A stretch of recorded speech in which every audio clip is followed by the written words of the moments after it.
Sa loob ng 3 buwan, ginawang nobya ng gurong si Joseph ang kanyang estudyante na si Ashley. Ininom mo ba yung binigay ko sa'yo? Oo.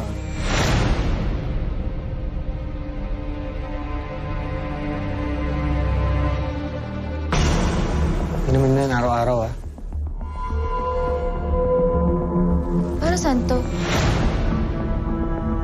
Para hindi ka mabul... Sir, I have to ask these questions now. Di umano, pinapainom mo raw siya ng pills para hindi siya mabuntis. Totoo ba yun, sir? Yes, Bakit, sir? para di ko siya mabuntis.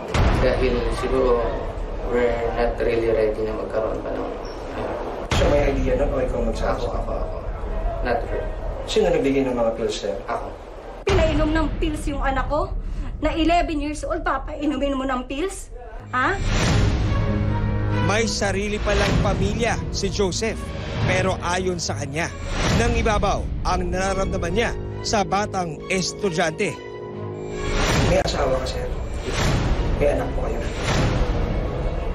Hindi ba naging factor yun para itigil mo sa relasyon na to sa estudyante na?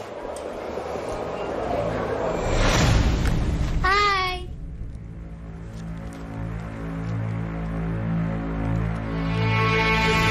Sir, okay lang po ba kayo? May problema po ba ulit sa bahay niyo?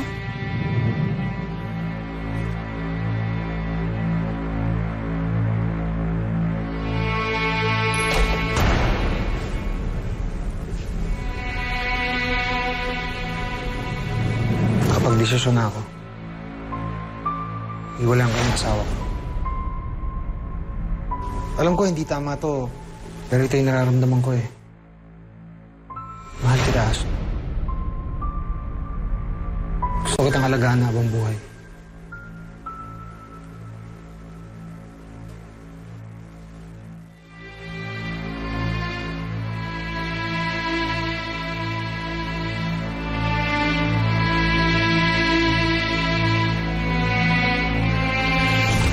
Wag.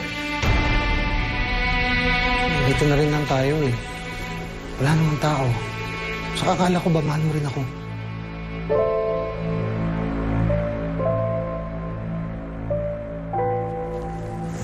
Mahal naman kita eh. Naging factor din siya, pero nandun talaga yung nandun yung hindi ko kaya Na ano? na naiwan siya. Itong estudyante. Yeah. Iniis ko lahat ng pangbababae mo. Pero bata pa yun. Hanggang ang lihim na relasyon nila Joseph at Ashley nalaman ng mismong misis ng guro. Ano mo na naman ba nakuha yan, chismis na yan? Alam mo, naiinggit lang sa akin yung mga yon. Kaya pati yung batang si Ashley, dinadamay nila. Susugurin ko yung nanay ng batang yun. At isusumbong ko kayo sa school. Gawin mo bukas. Punta ka doon para mawalan akong trabaho.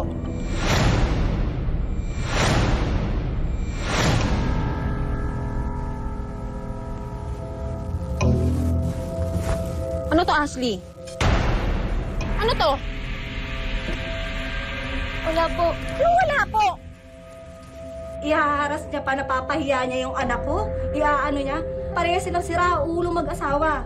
Dapat hindi yung anak ko ang hinaharas niyang babae niyan. Dapat asawa niya ang pinipigilan niya, hindi anak ko. Bago pa raw mauwi sa iskandalo, tinangay ni Joseph si Ashley. Ano, wala ba nakasunod sa'yo? Wala. Tara na. Punta tayong Palawan. Doon muna tayo magpalamig. Paano yung asawa mo? Nakasugurin ako eh. Kaya nga tayo lalayo eh. Hindi makakasunod yan doon. Tara. Tara na.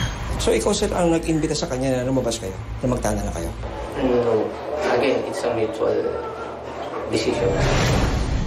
Saan dinala ng guro ang kanyang estudyante?